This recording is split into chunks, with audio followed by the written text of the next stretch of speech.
30 years ago, two teenage girls, Jennifer Artman and Elizabeth Pena, were going home late one night because it was curfew time when they were assaulted. The horrible, horrible way they died is something that you can't really forget.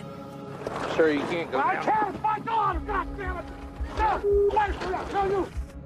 I think it impacted me and a lot of us because we realized you can just be living your life and you run into that.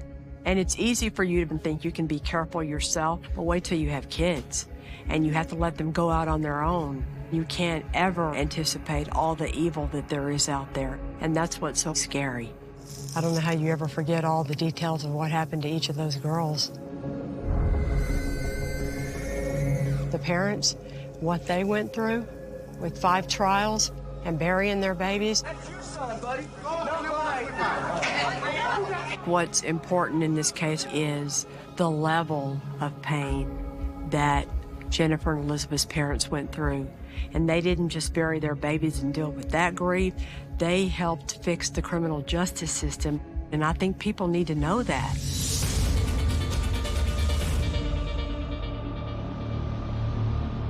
Safe haven, can't seem to find you. I'm craving a place to go. I know Jennifer from middle school, and I met Elizabeth in high school our freshman year. Jennifer was one of my best friends. It still hurts very, very much. My daughter, Elizabeth, she was a wonderful, wonderful person. She was always very, very happy, always smiling. She was definitely a mama's girl. Jennifer was a little bit younger than I was, so she was a little bit more on the shy side, but she was starting to come out of her shell. They were both great friends, beautiful girls just starting to find themselves. The summer of 1993, we had just ended our freshman year, and we were enjoying our summer. That Thursday night, June 24th, they had gotten together at a mutual friend's apartment complex just to hang out. Jenny was 14, Elizabeth 16, and typical teenage girls just, having fun. They went to a party, but they also had a curfew. And when it became closer to the curfew hours, they kind of looked at their watch and went, oh, we better go.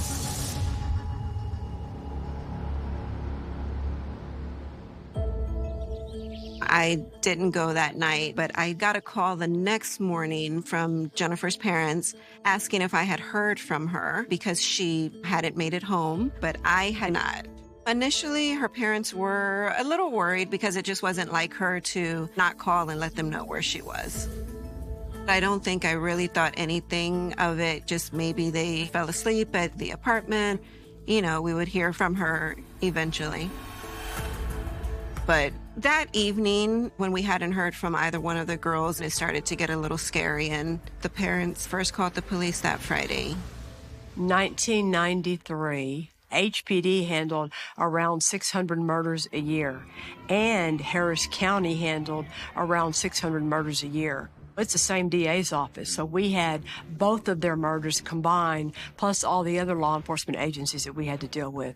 So when the story first came out, probably we all thought, oh, they're just off doing something silly, and maybe they'll still come home. All you could do back then was simply report it to the police, and a lot of times they would just hope that the missing persons would show up. We just started passing out flyers at local convenience stores and businesses, even door to door in the neighborhood, and no one had seen them. The anxiety was definitely building. The perception was in the beginning that they were runaways. The Ertmans and Peñas, they knew that they weren't, quote, runaways. This was something wrong.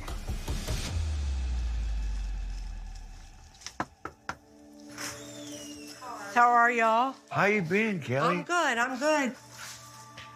So he didn't tell you I was coming out here today. Well, I called him to see if I could come out here and talk to y'all. Because, Well, she's not going to do the interview. That's okay. You want to come in? Yeah. She was a girly girl, though. She was a girly girl. You're right. stuff. Yeah, you're right. She loved that, her makeup and her get dressed up and go out with her friends. And just be a girl. And she had gotten to be good friends with Jennifer, right? They was friends for 2 or 3 years before this happened. The girls, they just started living. I mean, they just started living.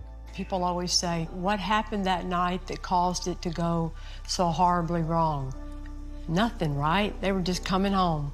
They were just coming home from a birthday party. I wish they would have called us to pick them up. They just decided to walk. Well, it wasn't that far. It should have been fine, you know? It wasn't that far from my house to that apartment, but that was the worst decision they ever made in their life. The girls were missing. 4 days go by, and all of a sudden, there's a tip. We don't know their name, but the tipster said, you know, you're looking for 2 girls. I know where they are. PC Jester Park. From the apartments to the park to Elizabeth's house, that was all walking distance. I kind of lived in the area. That's why I was really surprised when I got the call that something had happened there. When I got there around noontime, the crime unit was already there with a helicopter. I started walking across the railroad tracks. And then I went into the woods.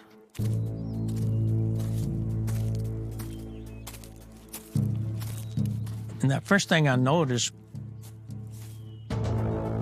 were some feet and some legs. There are 2 bodies that were partially nude, but I really couldn't tell till I got close that they were females. That's the first time I'd ever seen anything like that. It's always hot in Houston in the summer, and the bodies were so badly decomposed, it wasn't easy to just identify them from viewing them. It looked like there were small little animals all over her like maggots. It was just awful. I still think about it, and I can still see the pictures in my head.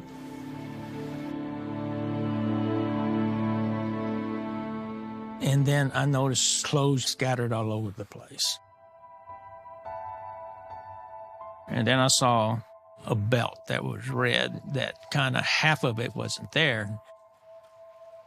It was just so horrific. I can remember like it happened the other day. The horror had been discovered, and the parents had found out. There's a crowd around, and Randy Ertman just broke through that crowd. Sir, you can't go I down. can't, it's my daughter, goddammit!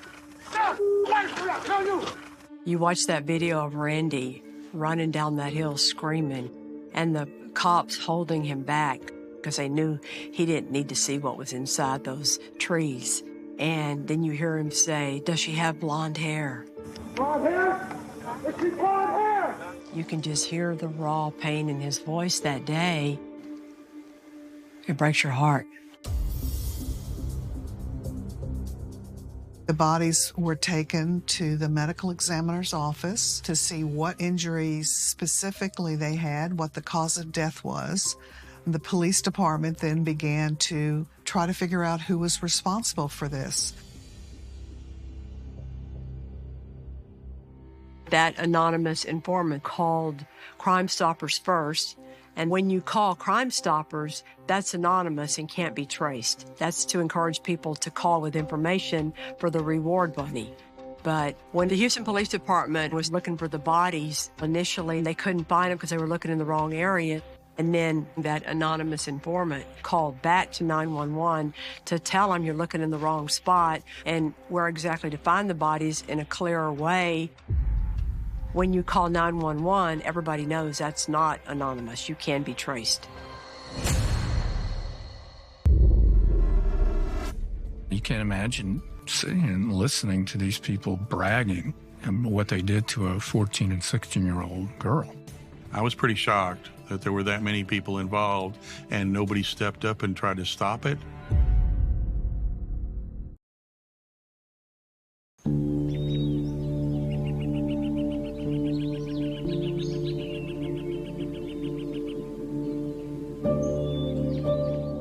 Mr. Ertman was right here with the police, right here. And he was trying to go in there to see if that was his daughter. Y'all had to hold him back? Yeah, he was yelling at the officers, so I came in behind him, tapped him on the shoulder, and he turned around with the fist, and I went, whoa, whoa. So I calmed him down. He kept telling me he wanted to see if that was his daughter. I said, you can't go in there. He didn't want to see that anyway. And I told him, I said, if you want to help, go get some dental records. Okay. And to me, that should have told him something. Yeah. You know. His entrance to the spot. 30 years later, everything's grown, but I could tell this was the entrance.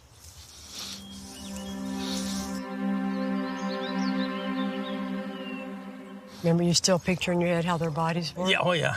Oh yeah, I still remember the bodies. Now, I've seen a lot of bad pictures. Those were the worst I've ever seen. I don't know how you lived through that as a parent. Insects go for skin that's been damaged. The skin and the tissues around the neck and around their heads, they were just so damaged. And so formal identification was made through dental records. Murder was happening almost twice a day here, but this shocked everybody. People were afraid. Most of my classmates were scared to go out.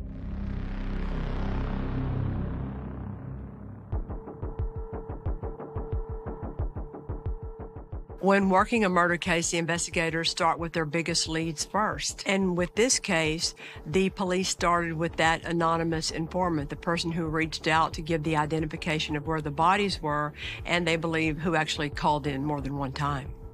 I was able to get the telephone number traced, and that led us to a house in the Heights. The informant was Joe Cantu and Joe's wife, Christina. Joe begins to tell me what he knew, which involved his brother Peter.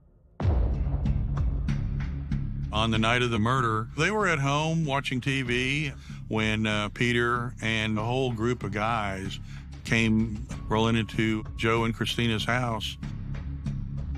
Peter started telling them what happened. These boys went to their home right after committing the murders, and they were bragging. We raped them, we strangled them. Look what I got this watch. It was almost like the jewelry was spoils of war, and they didn't seem to have any qualms about distributing the ill-gotten gains. They actually talked about, quote, having a good time, raping and then killing these girls. Joe's wife just horrified, mortified. And you can't imagine sitting and listening to these people bragging and what they did to a 14 and 16-year-old girl. Joe describes the group as a gang. Peter is the leader of the gang. It was a local gang called the Black and White Gang. So you had Peter Cantu, Jose Medellin, his younger brother Venancio Medellin, Ephraim Perez, Derek Sean O'Brien. They were initiating a new member, Raul Villarreal. They were beating the crap out of him, name-calling, you name it, to see if he was, quote, honorable to be part of this gang.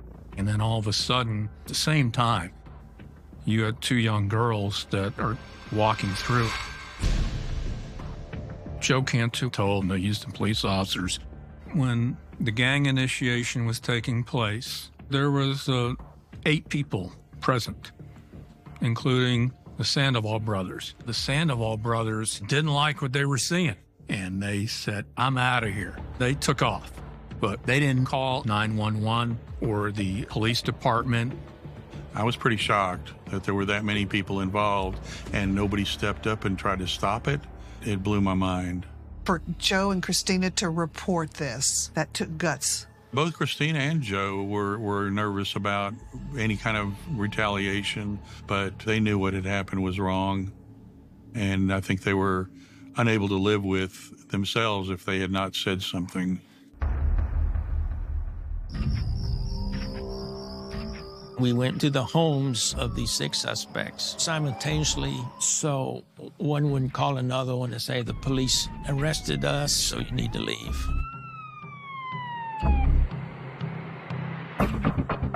So my partner and I then went up to the Peter Cantu home. And the father, he opens the door. We asked him, where's Peter? And he pointed to his bedroom. We opened the door, and he was in the bed asleep. We kind of nudged him a little bit, said, hey, it's time to get up, you're under arrest. And then that's when I started noticing around the room, you know, some of the objects that were stolen from the girls. Derek Sean O'Brien's apartment, coincidentally, is within walking distance to where the bodies were found. He tried to run out the back door and then was arrested. Derek O'Brien, in his room was a partial belt that was red that matched the belt I found in the woods. We ended up bringing everybody down to the homicide division where the interviews started taking place. Having the physical evidence that connects Derek Sean O'Brien and Peter Cantu to the girls' murders is wonderful. But you're going to want to make sure you have evidence that connects to everyone involved in the crime so you can get them all. These are the suspects. 18-year-old Jose Ernesto Medellin in the blue shirt, and the teen handcuffed with him is 17-year-old Efren Perez. Another suspect, 18-year-old Peter Cantu, tried to kick a reporter as he was escorted by detectives. I don't think that any of the defendants ever showed any kind of special level of remorse or even regret.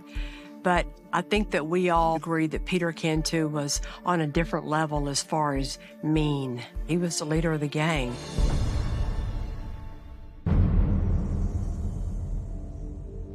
And they arrested all 6 of them, which I thought was a blessing, because I thought, God forbid, that they wouldn't find the individuals that did this to my daughter. I would have never got over this if they had not found all 6 of them son of a bitches. Excuse my language. I was 16 at the time, and most of the guys were 17, 18, and one 14-year-old. They could have been people that we knew in high school. They've been accused but not formally charged with capital murder and are being held on $100,000 bond each. Another suspect is only 14 years old and was taken separately from HPD headquarters to juvenile authorities. All the suspects were questioned at the same time. They were all separated, but all statements were kind of different from each other. These guys are all pointing fingers at each other when they're asking who grabbed him. One saying this one did it, one saying the other one did it, and one saying, well, I grabbed her, but I just grabbed her hand. Trying to get information about any kind of crime, much less a capital murder, from a gang member and asking them to talk on another gang member is pretty much impossible. And I would say it's just about the very hardest job any prosecutor ever has to deal with, because they're not going to talk. They know if they talk, that labels them for the rest of their life.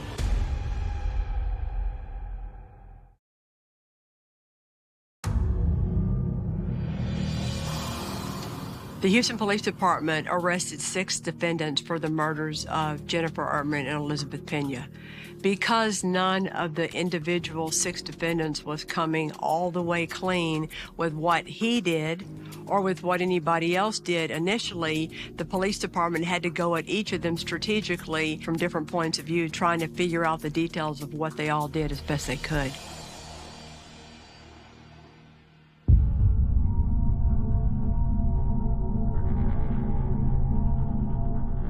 It was a matter of bouncing to these different rooms and talking to the detectives that had talked to them.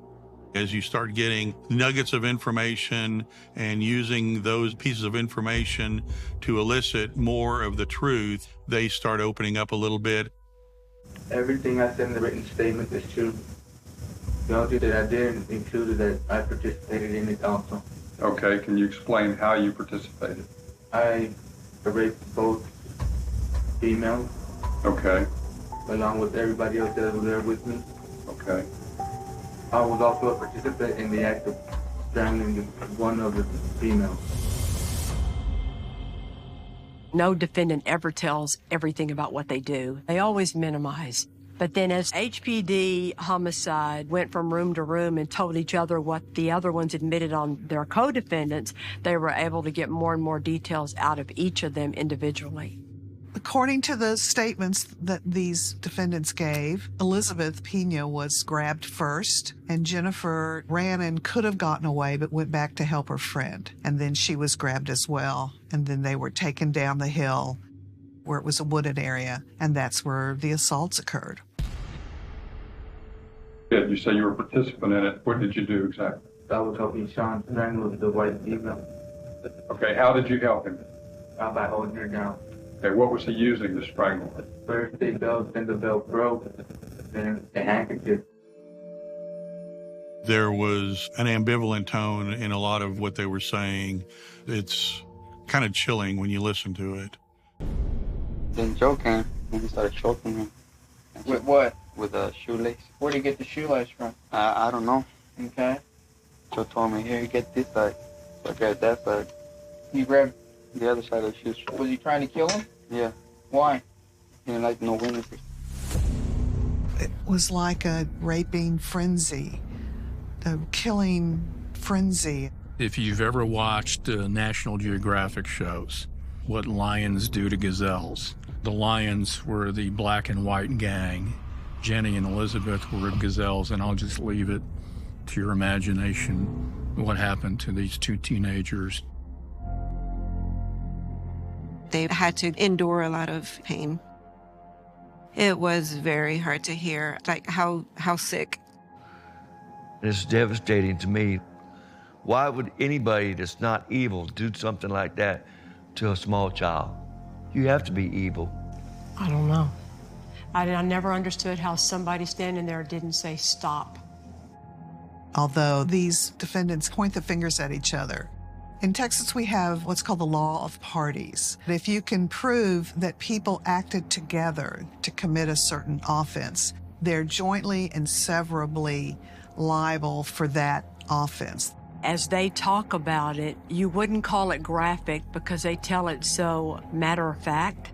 They kind of like that they're getting to talk about it. I just remember hearing it going, my God, a jury's going to hate you.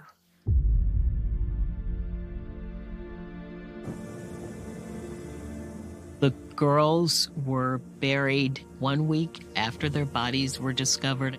Their funerals were held back to back, and they're buried in the same cemetery. I attended a funeral service for Jenny. It was an overflowing crowd. I mean, it was extending almost out to the street. I helped Jennifer's parents pick out some songs to play, at the funeral. I Will Always Love You by Whitney Houston, and Boys to Men, The End of the Road. I don't know how you ever forget all the details of what happened to each of those girls. If you've ever been the victim of a murder, like the Penas and the Ertmans, the parents, what they went through, losing their babies and burying their babies. Think of a victim you've ever had in your whole career who's gone through more than them. I don't have any. There's not one.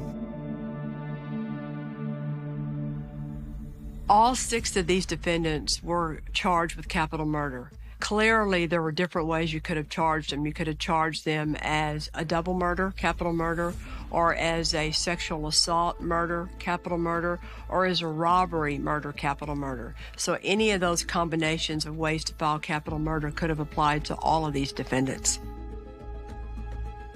Ultimately, the elected DA made the final decision to seek the death penalty.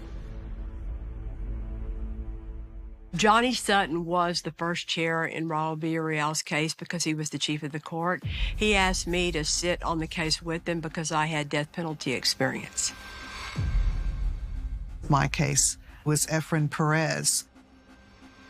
When you have this many defendants, and there were 5 who were determined to be adults and 1 who was under 17 who would be processed as a juvenile. And so they're assigned to different courts. Everybody was with a different set of prosecutors that would handle that case.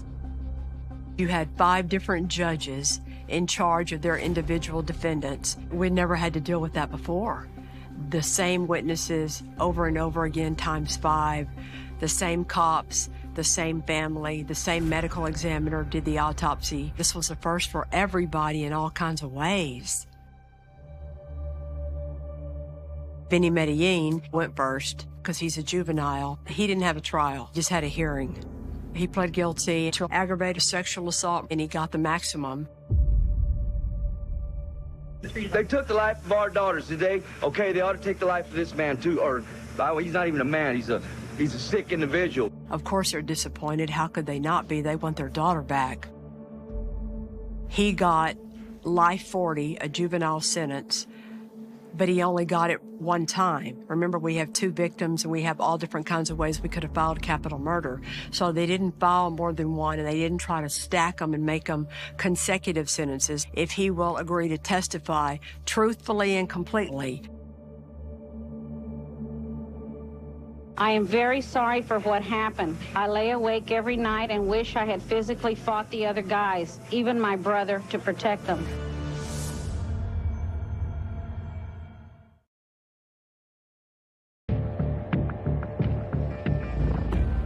It was originally planned that all 5 defendants were going to be tried at or around the same time to make it as easy as possible on the victims' families.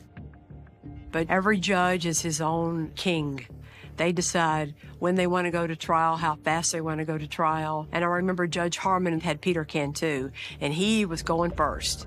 Judge Harmon would have gone first whether or not Peter Cantu was the leader of the gang. He would have tried it the next day if he could have. He was ready to go to trial always, and if you were in his courtroom, you were going to work your butt off.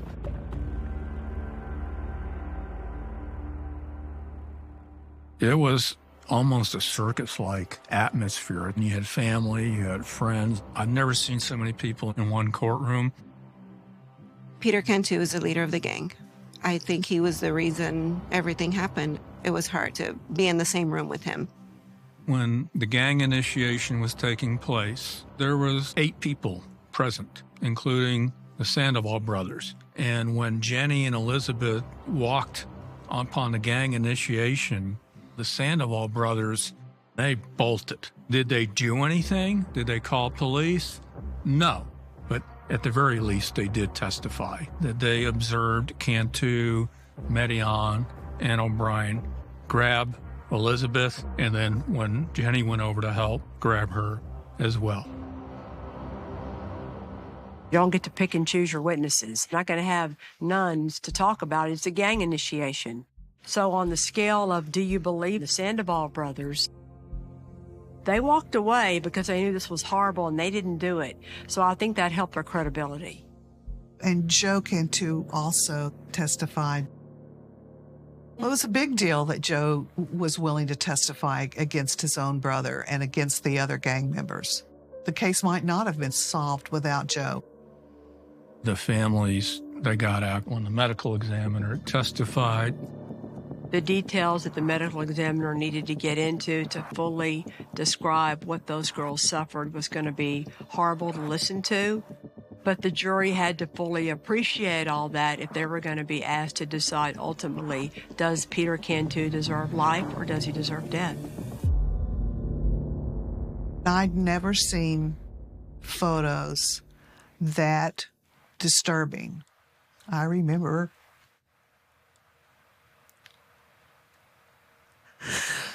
seeing them in my sleep, you know.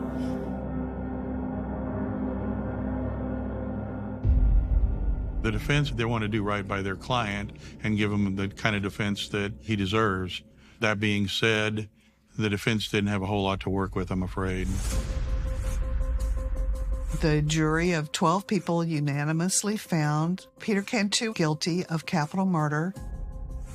The guilty verdict, we knew was coming. The real issue was he going to get the ultimate sentence in the state of Texas, and that's the death penalty. At the end of the punishment phase was again unanimous that he should receive the death penalty. Please, no. We're in the hallway waiting, and Judge Harmon came up to me, and I'll never forget it. He goes, hey, what do you think if I allow Mr. Ehrman to say a few words? I think, Judge, he would love it. Before this trial, the Victims' Bill of Rights had been expanded to allow victims' family to give an impact statement, not before the jury, and it had nothing to do with what the sentence would be, but just to let them have the opportunity to speak out if they wanted to. We live for the day that you die. Hope you rot in hell. It takes a little bit off your chest to be able to tell the scumbags what they've done to you. These guys can get executed the way they did. Just left there on the ground, died. When Randy Ertman and Mr. Pena stood up, that changed the course of history for victims' rights in Harris County. Everybody now knew you could do this.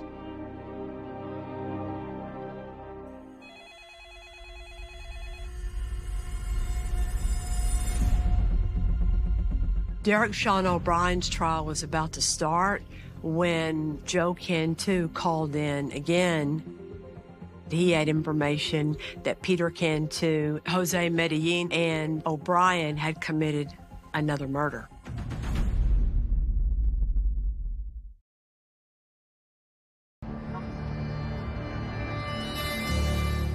A few days before Derek Sean O'Brien was set to go to trial, Joe Cantu came forward again, this time with information linking Derek Sean O'Brien to the unsolved rape and murder of a woman in a park named Patricia Lopez. The police tell O'Brien's lawyer that Derek Sean O'Brien needs to provide his DNA for that investigation. Through the investigation, we learned that 6 months earlier, Jose Medellin, Peter Cantu, and Derek Sean O'Brien brutally raped, brutally murdered, disemboweled, and left in a public park. How could they do this to Jennifer and Elizabeth unless they've had some experience taking a life before? In the Patricia Lopez case, we did get some DNA that matched back to Jose Medellin, but it was a fingerprint on a beer can at the scene that matched Derek Sean O'Brien. When it becomes apparent that Derek Sean O'Brien took part in the murder of Patricia Lopez, that evidence is ultimately used in the punishment phase of Derek Sean O'Brien's trial for what he did to Jennifer and Elizabeth. Derek Sean O'Brien was convicted pretty quickly, and then they also assessed the death penalty. There are still 3 defendants left whose trials are set. The decision was made that we were going to try all 3 of those defendants at the same time, simultaneously, mostly just to try and take away some of the pain and anguish that Jennifer and Elizabeth's parents were having to go through, to get it over with. No one had ever tried to do that in a courthouse anywhere in this country. Johnny Sutton and I were in charge of handling defendant Raul Villarreal. He was 17 years old. He was the first offender. He was the one being initiated into the gang that night. And based on the evidence that we had for punishment, our case was the most difficult one to try. On September 13, 1994, the trial against Raul Villarreal began. Johnny Sutton started our trial with his opening statement where he laid out how the girls came up on the gang that night and told the part of the story that a lot of people didn't know, where Jennifer Ertman had the chance to escape. She could have run away, but she went back to help Elizabeth because Elizabeth was crying out to her for help. We opened our case by calling Sandra Ertman to the stand. That's Jennifer's mom. And she started out her testimony by talking about what Jennifer was wearing that last night she was alive. Her striped shirt, her baggy jeans, and her purple Converse tennis shoes, all clothes that her daddy had given her for graduation, which the jury got to see pictures of in the crime scene photos. Sandra also talked about the jewelry that Jennifer owned and had on that night, and that all was important and came into play because that jewelry was divided up like the spoils among the defendants and later recovered at some of their houses and apartments. The same witnesses testify at each trial. At Joe Cantu testified.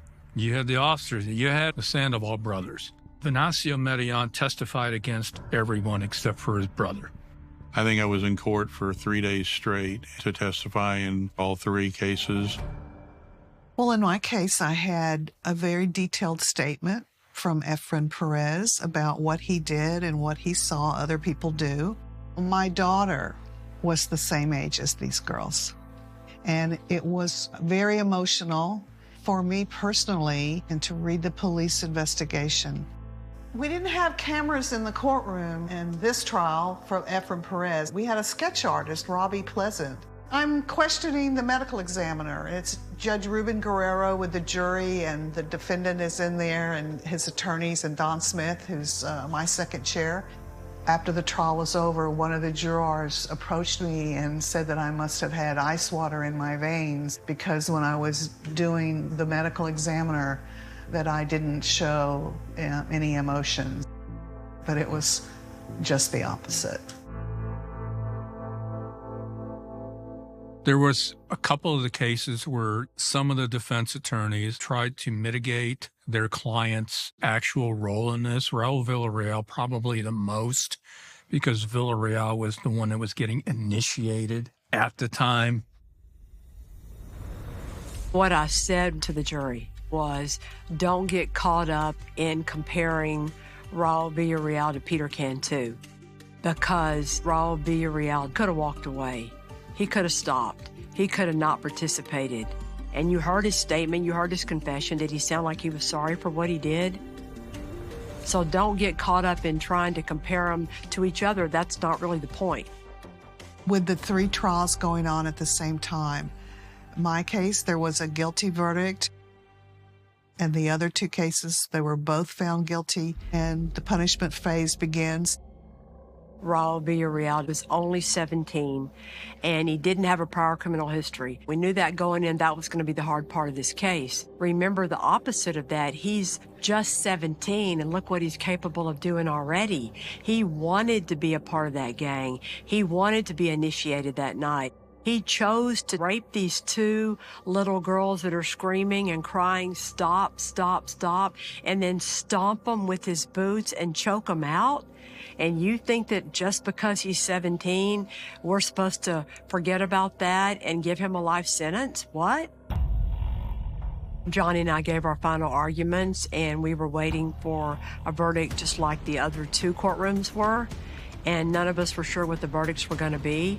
And the longer you wait, the more worried you get.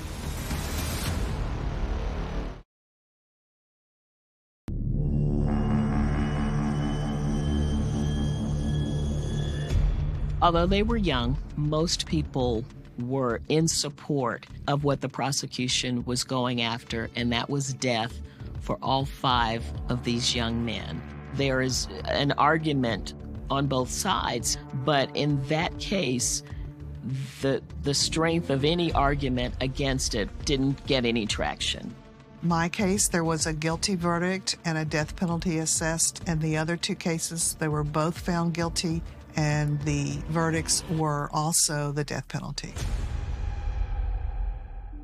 Out of all 5 of the adult defendants, every single one of them was sentenced to death. I think it was the only time something like that had happened in the whole country. All hell broke loose. That's your son, buddy. From what I overheard, Mr. Perez shouted to Mr. Pena that it was his fault for raising his daughter that way. Tempers were high. People were angry. The potential for an explosion was there every day, all day long. After the 3 trials, Randy comes up to me and he said, you know, I'd really like to be there when they execute these guys. Can I do that? I said, you know what? That's a really good question. I don't know. Back then, when it came time for the execution to happen, the defendant's family and law enforcement could be there, but the victims' families had never really pushed that point, as surprising as that is. Today, it's way more routine and expected. I presented this issue not as a death penalty issue, but as a civil rights issue. All victims' families want is the same rights and dignity that inmates' families currently have. We testified in front of the Board of Criminal Justice. They unanimously voted 9-0 to change the policy. O'Brien was executed in July 2006. Joe Medellin was executed in August 2008. Peter Cantu, the so-called leader of the gang, was executed in August 2010. I thought that was pretty nice that I was able to go. It relieved me. It relieved me a lot to know that these individuals had died for what they did to my daughter. A couple of years later, the U.S. Supreme Court decides that you cannot give the death penalty to 17-year-olds. So that allowed a couple of these guys to get their death penalty sentence commuted. You appreciate, in the big scheme of things, of our 5 defendants, or 6, 2 were 17, but almost 18, and a couple of the other ones were 18, but barely. So why does a couple of months of when you're born matter that much in deciding what your ultimate punishment is? It doesn't make a lot of sense. And it was hard knowing that they weren't going to have to pay for what they did like the other guys did. We got 3 more that's still in there. I just hope to God they don't ever get out. I hope to God they don't. You know, the thing about all that you went through, and I don't know if you ever realized it, but y'all changed the whole criminal justice system for the DA's office too. The whole having to meet with people and prep to testify and sit through all those arguments and picking all those jurors. I don't know how y'all did all that. They went through more than any of us would ever want to go through in our whole life, losing our babies, and then they still were strong enough to do what they did to change the system. If I could help somebody else go through the living hell, I feel good about that. And Randy died several years ago, but I miss him so bad. Did he stay fired up to the end? Oh, man, he was a fighter. You know that. You too. I'm sorry, he was a fighter. So the pendant that I'm wearing was Jennifer's. And her parents sent it to my older daughter, who's named after Jennifer, for her high school graduation. So 10 years ago, she wore it when she walked across the stage. So she had a piece of Jennifer with her, since Jennifer was never able to walk across the stage. It meant a lot. Thank you, Kelly. Thank you so much. All right, you be good. They're really good people, and they're strong. I don't know how they've survived. I don't know how they continue to survive. I don't know how they do it.